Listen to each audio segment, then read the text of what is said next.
आंखों पर सत्ता के पर्दे अहंकार आचरणों में। आंखों पर सत्ता के पर्दे अहंकार आचरणों में, कथनी करनी में अंतर और चर्चे नए प्रकरणों में। आंखों पर सत्ता के पर्दे अहंकार आचरणों में, कथनी करनी में अंतर और चर्चे नए प्रकरणों में। संबंधों में कड़वापन आडंबर हो व्यवहारों में, स्वार्थ परस्ती का चिंता ना जाए निजी विचारों में। खुली आंख सोते सोते आदत हो जाए सपनों की, खुली आंख सोते सोते आदत हो जाए सपनों की। दुश्मन मित्र तो दिखते, पहचान ना हो जब अपनों की। आडंबर के कोलाहल में खो जाए जब अपनापन, होते हैं परिणाम भयंकर, छिन जाते हैं सिंहासन। नमस्कार, मैं हूं संजय शर्मा। आप देख रहे हैं 4 PM न्यूज नेटवर्क। आप सोच रहे होंगे कि आज ये कविता क्यों? कविता मुझे इसलिए याद आई कि सत्ता, ताकत, पैसा, आचरण, कभी कभी पूरी सत्ता, पूरी ताकत आपको भ्रमित कर देती है। आपको ईश्वर होने का भ्रम पैदा हो जाता है। आपको लगता है ये सारा साम्राज्य केवल आपके लिए बनाया गया, ये सारी सृष्टि आपके लिए है, आप ही इसके रचयिता हैं। और मैं ये सब बातें क्यों कह रहा हूं? मैंने कल से 2 वीडियो देखे, आप सब ने देखे होंगे। पहला वीडियो था, एक बस ड्राइवर बस चलाते चलाते उसको हार्ट अटैक पड़ता है और लोगों के ऊपर वो बस चढ़ती चली जाती है, ड्राइवर की वहीं मौत हो जाती है। आप सोचिए, ईश्वर की रचना सोचिए, जीवन मृत्यु के तार सोचिए। जितनी सांसें हैं उसमें से ना एक कम हो सकती है और ना एक ज्यादा हो सकती है। उसकी मृत्यु बस चलाते समय होनी थी। तो मैं आपसे बात करूं सूरत की, छापों की, गुजरात चुनाव की। इससे पहले किस्सा बताता हूं। हम सब कहीं भ्रमित रहते हैं, किसी बाबा के चरणों में रहते हैं, किसी मंदिर मस्जिद में रहते हैं, कभी आपस में लड़ते रहते हैं और अपने आप को बेहतर समझाते रहते हैं। एक किस्सा बताता हूँ। एक संत थे, बड़े जाने माने संत थे। लोग कहते थे जो उनके चरणों छू के कहेगा, जो मांगेगा वो मिल जाएगा। पूरे इलाके में उनकी ख्याति थी और वाकई में जो मांगते लोगों को मिल जा रहा था। एक व्यक्ति गया, उसने कहा, महाराज मेरी आयु कितनी है? यह था कि उस संत को हर चीज पता रहती है। संत ने कहा, बेटा तेरी आयु 55 वर्ष है। तो उसने कहा, महाराज एक चीज कर दीजिए, मैं जीवन भर आपके ऋणी रहूंगा, मेरी आयु 1 वर्ष बढ़ा दीजिए, 56 कर दीजिए। संत ने कहा, बेटा यह संभव नहीं है, ब्रह्मा के यहां से तुम्हारे जीवन में सिर्फ 55 साल लिखकर आए थे। उस व्यक्ति ने कहा, अच्छा महाराज एक और कृपा कर दीजिए, मैं इतना लंबा जीना नहीं चाहता, 54 साल कर दीजिए, 1 साल कम कर दीजिए। महाराज अचकचाया, बोले, बेटा मैंने तुम्हें बताया कि ब्रह्मा के यहाँ से तुम्हारी आयु सिर्फ 55 साल लिखी है, मैं इसको एक कम नहीं कर सकता और एक ज़्यादा नहीं कर सकता, ये सब चीज़ें तय हैं। तो उस व्यक्ति ने कहा, जब मेरे जीवन और मृत्यु की, मेरे आपके पास आने की जाने की सब चीज़ें तय हैं, तो फिर कष्ट किस बात का?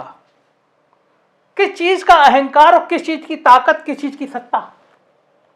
मैंने ये कहानी आपको इसलिए सुनाई क्योंकि मुझे लगता है कि कभी कभी सत्ता का अहंकार, चारों तरफ आपकी जयकारे आपको भ्रमित कर देते हैं। अब मैं आ जाता हूं बात पे। मैं इसके आगे कोई भूमिका नहीं करूंगा। मैं बिल्कुल भैया नहीं कहूंगा कि गुजरात के छापों के चुनाव के बाद सूरत में छापों की इस कहानी से कोई मतलब है, लेकिन मैं और जिक्र करूंगा, उसकी आलोचना करूंगा, क्योंकि आलोचना मुझे करनी चाहिए। और मैं ये मानता हूं कि पत्रकार का धर्म आलोचना करना है। गुजरात के पहले चरण का चुनाव खत्म हो चुका है। कच्छ, सौराष्ट्र और साउथ गुजरात के वोटर इन इलाके की कुल 89 सीटों पर वोटिंग कर चुके हैं। लेकिन वोटिंग के बाद जिस प्रकार का माहौल सत्ता के भीतर दिख रहा है, उससे यह तो माना जा सकता है कि ये लक्षण सत्ता में वापसी करने वाली पार्टी के नहीं है। क्योंकि पिछली बार जहां छापे डलवाए गए हैं, वोटिंग खत्म होने के 24 घंटे के बाद इनकम टैक्स ने सूरत के बिल्डरों के, सूरत के डायमंड व्यापारियों के, जिस तरह इनकम टैक्स ने छापे डलवाए हैं, उसने सवाल खड़े कर दिए हैं। और ये सवाल खड़े कर दिया है कि ये सत्ता की वापसी करने वाली पार्टी के इरादे नहीं है। क्योंकि पिछली बार इसी इलाके के सूरत शहर ने भारतीय जनता पार्टी की लाज बचा ली थी।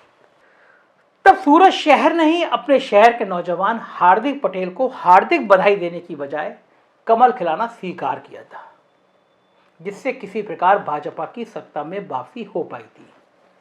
तब सूरत शहर ने 16 में से 15 सीटें बीजेपी को देकर उसे 99 की संख्या तक पहुंचाया था, वरना साहिब का झोला तो कब घोट गया होता। लेकिन अब शायद झोले वाले मतलब थैली शाहों के शहर के नाम से मशहूर सूरत शहर और यहाँ के कारोबारियों ने जीएसटी और नोटबंदी से अपना खुद का झोला उठने की बजाय साहब का झोला उठने से बचा लिया था।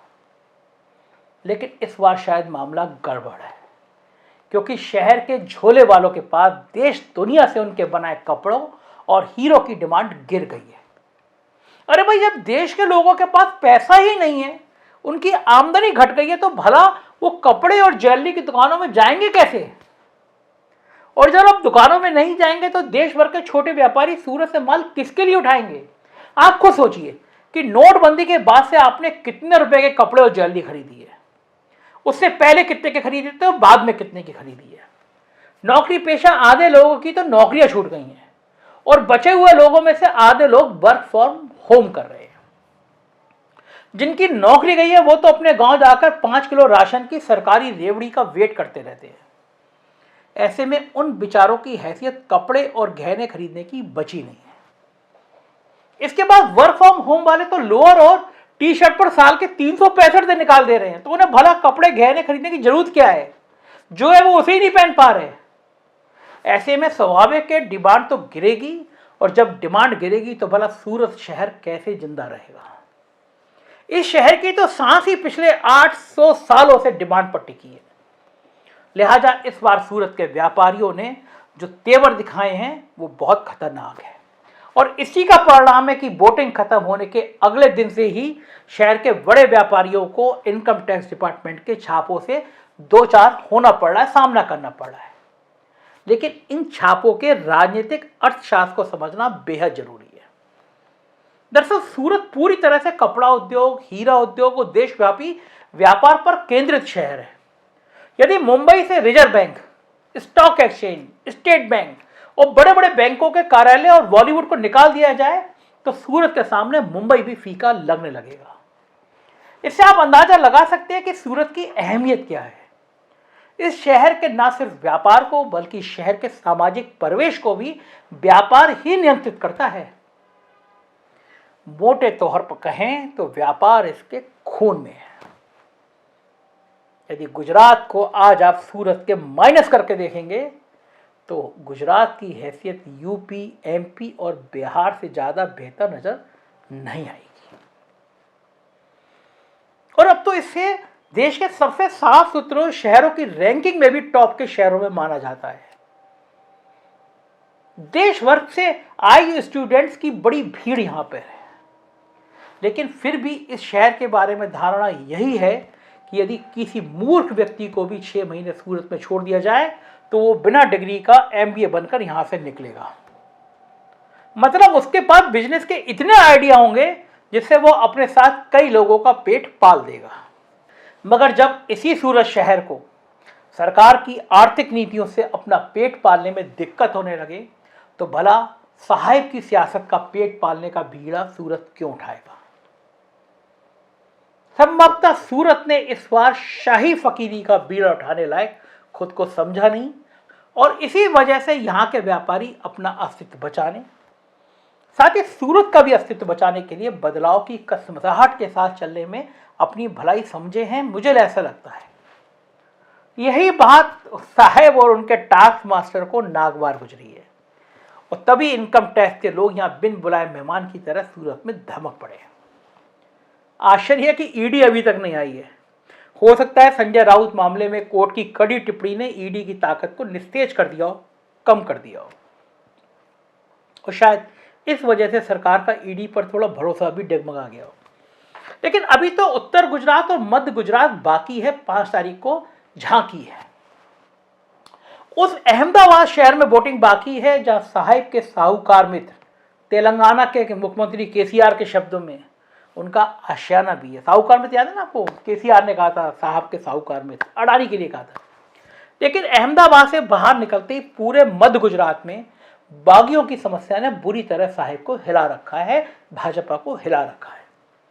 यहां तक कि अहमदाबाद के बगल में स्थित राजधानी गांधीनगर में भी बीजेपी परेशान है, हिली हुई है, क्योंकि गांधीनगर में सरकारी कर्मचारियों का बोलबाला है और इन कर्मचारियों को साहिब की एम्बुलेंस वाली मान्यता से ज्यादा आकर्षण अपनी पुरानी पेंशन व्यवस्था की बहाली में दिखता है। आनंद, गोधरा, दाहोद, सब जगह खड़गे साहब का पंजा मजबूत लग रहा है। कांग्रेस ने बड़ी मेहनत की इस इलाके में। उनके शब्दों में उनकी चाय भली कोई नहीं पी रहा हो, लेकिन चाय वाले के यहां भी लोग चाय पीने को अब तैयार नहीं है। लोग कह रहे हैं गंगाजल फिल्म के बच्चा यादव की चाय की तरह साहब की चाय भी बहुत कड़वी लग रही है। लेकिन इन सब के बावजूद किसकी चाय में मिठास है, यह भी अभी तक पता नहीं लग रहा। शायद 8 तारीख के पहले पता लग भी नहीं पाएगा। मगर वोटर्स के चुप्पी ने साहब के होश तो फाख्ता कर दिए हैं।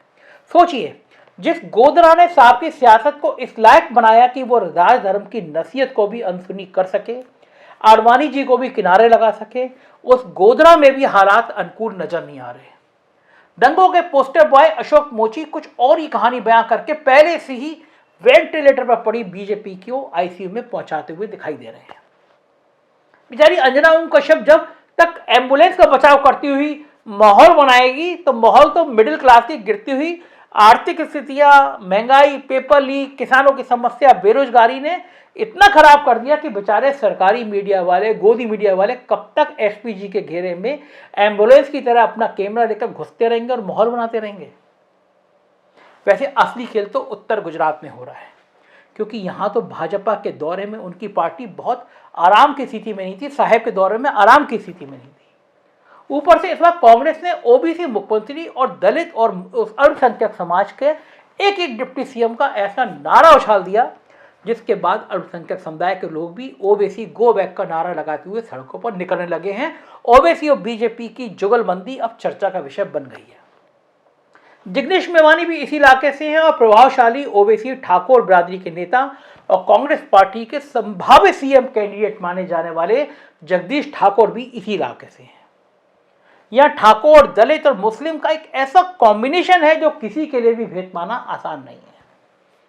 उत्तर गुजरात के बारे में तो यहां तक कहा जाता है कि यहां तो किस पार्टी का पन्ना प्रमुख किस पार्टी के लिए काम करने लगेगा, यह भी कहना मुश्किल है। सारे हालात बहुत टिपिकल है। मैं बिल्कुल ये नहीं कह रहा कि बीजेपी नहीं आएगी या कांग्रेस आएगी, कांग्रेस नहीं आएगी या बीजेपी आएगी। दिल्ली से गए कई पत्रकारों का मानना है कि बीजेपी वहां सरकार बना लेगी, लेकिन मेरा मानना है कि इस बार जो भी सरकार बनाएगा वो 135-140 तक जाएगा, चाहे वो बीजेपी जाए चाहे वो कांग्रेस जाए। आम आदमी पार्टी किसका नुकसान पहुंचा दिया ये आज तक किसी को पता नहीं चल पा रहा। 4-5% वोट कम होने का मतलब है कि गुजरात के अंदर अंडरकरंट बहुत चल रहा है। अहमदाबाद में साहिब के 24 घंटे में 2-2 शो ये बताते हैं। अमित शाह गुस्से में बीच में एक जगह रोड शो छोड़ कर चले आए, चर्चा है। हमारे 4 PM गुजरात के स्थानीय संपादक हैं मयूर जानी, और उनका भी कहना है कि नाराजगी बहुत है। तो होता है क्या, हम आपको बताते रहेंगे। देखते रहिए 4 PM न्यूज नेटवर्क। गुजरात की खबरें देखनी हो तो 4 PM गुजरात है, दिन भर आपको गुजरात की रिपोर्टिंग मिलेगी। उत्तर प्रदेश खबरों के लिए 4 PM यूपी और बिहार के लिए 4 PM बिहार। यह आपका अपना चैनल है, हम गोदी मीडिया नहीं है। डंके की चोट पे जो सच होगा वो दिखाएंगे। सब्सक्राइब करिएगा, साथ दीजिएगा। शुक्रिया, थैंक यू।